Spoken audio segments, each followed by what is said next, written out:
This is so surreal, it feels like I'm living a fantasy I've had a million and one times, and I don't even know if I want it anymore. This is a long story that no one will read, and I don't blame you, but typing it out might help me understand how I'm feeling here. We got married young at 19 and 22, mostly because I got pregnant.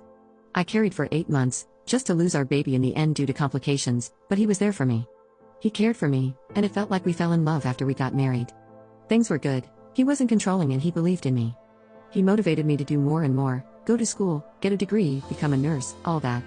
He even paid for a good chunk of it himself, like most of it when he wasn't even making good money yet. The bedroom took some time to really figure out, but once it was mastered, it was mastered. He never tried to get me to have a kid again either. He was perfect, and he grew into being perfect, which just made me love him more. We had something that felt so loving and special, and like wow, I really just stumbled my way into this from a casual fling to an amazing life and husband, and it stayed that good for a long time. Then I hit 30, and things started to change. It was little things, little comments he'd make about how young we were when we met, how we went straight into making the marriage work, and school and apprenticeships. How we never really got to be young, even though I think 30 is pretty damn young. He started to go out with his friends more, but not like before. Before, they would come over and play video games or barbecue or something and chill out, but then he started going out, like really going out, and he just started having more fun without me, I guess. And then it got worse. He sat me down and brought up the topic of an open marriage, more freedom for exploration and everything he couldn't do before me basically. I said no, and he said he wasn't sure he wanted to continue with what we had, and it all crumbled from there. He just decided he didn't want to be married anymore, and to be clear, he's the one that divorced me. He didn't cheat on me, but it was motivated by the fact that, in his own words, he wanted to. I felt blindsided and horrible, and regrettably, I begged for him to stay. I even said I would do the open marriage after all, which he declined. He said it wouldn't be real if I didn't truly want it, and thank God he did that because it's true. He was a good person through the entire thing. I can't explain it much more than he just was. He gave me our house that I paid a fraction for because he wanted to make it up to me for wasting my youth. He even offered alimony, which I should have taken him up on, but I didn't because I felt bad and I didn't actually need it, but the point is, he divorced me, blamed me for nothing, and was kind. I couldn't even hate him. He wanted to stay friends, but I didn't because I was still in love with him, so we landed on staying friendly. No blocking, still following each other on social media, no bad words to either side of the family, but we don't talk, except for the twice-yearly Happy Thanksgiving and Merry Christmas texts. The divorce was final in January of 2019, and I thought that was that. I didn't date throughout 2019, and in 2020, I couldn't because of COVID. The same goes for 2021, just focusing on not getting despawned, but I did meet someone in 2022, and we've been dating for almost 2 years in February. It was nice and easy. He's divorced too, and neither of us wants to get married again, and it just works.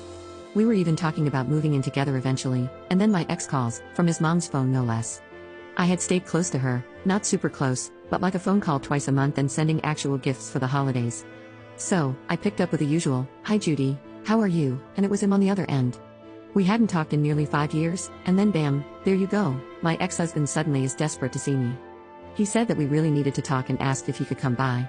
He could even bring his mom if I was uncomfortable with just him, and I said yes, but to bring his mom. Now, at this point, I thought one of them was passing away. I mostly thought it was him and that he wanted to make amends or something because nothing else would explain the suddenness. He came over to the house with his mom as promised, but he looked fine. They both did, which made me so much more confused. However, I let them in and waited for him to say something. It was the most awkward 45 seconds of my life. It broke when his mom elbowed him and said, "I'm not doing this for another year. Tell her, and I'll be in the other room." Which, am I crazy, or does that make it sound like he's passing away or something again? So, she left for the kitchen, leaving us in the hall, and he started word vomiting.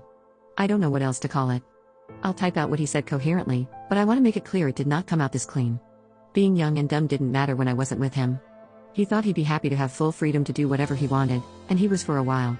He traveled, met new people, dated, but it always felt wrong. He knew he regretted the divorce years ago, but didn't want to bother me after he broke everything apart for nothing apparently. He said his friends were in his ear, always talking about marriage and how it slowed them down, and he listened despite the fact that I never tried to stop him from doing what he wanted. He still loved me and wanted me back. Apparently, he never really stopped. He would talk about it, year after year after year to his family, and when his mom told him what I had told her about the idea of moving in with the boyfriend, it triggered the hell out of him. That's how he ended up on my doorstep. I felt like I was in a damn movie, except the music didn't swell, and I didn't have the magical moment of, the love of my life and I are getting back together. It all worked out. I just felt confused and angry. I told him that this was all too much to drop on me out of nowhere and to leave, but I call him. So now I'm here, still confused and angry, but I have to figure out how to tell my boyfriend about this. But what the hell, man? If you loved me so damn much, why did you leave? Why were you so insistent that you had to be with other people?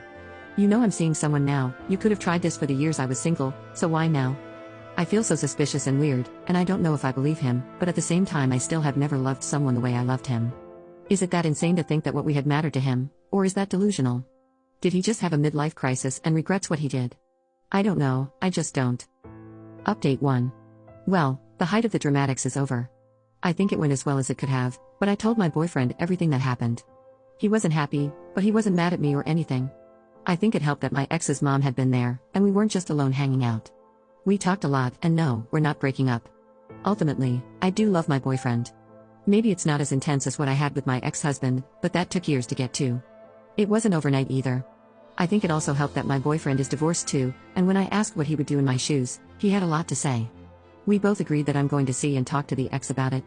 He said that if it were him, he'd want to tell his ex face to face that it was over. So I texted my ex, and to be clear, I wasn't vague about what was going to happen with him. The direct text said, "Hey, obviously we need to talk about everything that happened the other day, but I want to be clear that we won't be getting back together no matter how the conversation goes. Knowing that, do you still want to see me?" And he did, so we set up a time and place in public, and again, my boyfriend is aware of all of this and is fine with it, but he did want to come with me. Not inside where we were meeting, but he drove me over and waited in the car. I know that could sound weird or bad, but I feel like it makes sense. He's being so calm and collected about this entire thing, I think he just wants to stay in the loop, so not a red flag to me. Anyway, I went, and we met up at a park and we talked. It was a lot, of course, there was a lot to unload. I'd always have love for him, but the window to that life closed years ago. He cried, apologized for crying, and it hurt a lot to see, and I felt so bad. I don't want to sound awful or like I don't take my relationship seriously, but for a second there, I just wanted to kiss him and tell him everything would be okay, but I didn't because that would be dumb as hell and it's time to move on. The talk was hard and I'm a little worried he's hanging on to some hope because it ended on a weird note. He asked if things would be different if I was single, which obviously it would be. I feel like he thought that question made some kind of point that I'm not seeing. I told him the truth, that yeah it would be different, and that my boyfriend was the top reason why I wasn't going to be exploring this, but I swear that made him perk up a little. I don't know, maybe he took it wrong, or maybe I'm reading into it wrong, but I don't think I have to worry about him pining away from me considering the circumstances of why we aren't together. I gave him a hug before leaving, and that was that. It's still over.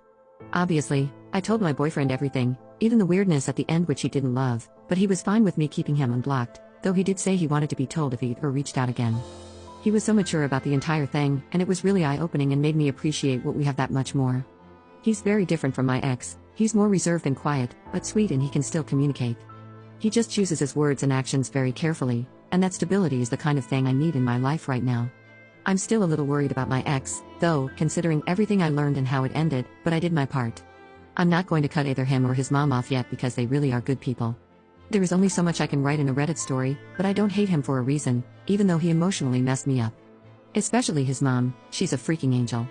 I think after this, she won't bring it up again, but if he starts popping up or something from her end, then I'll do the hard work to cut her off. That's about everything. It wasn't the big fairy tale ending I dreamed of, but the nice quiet life I made for myself is still intact.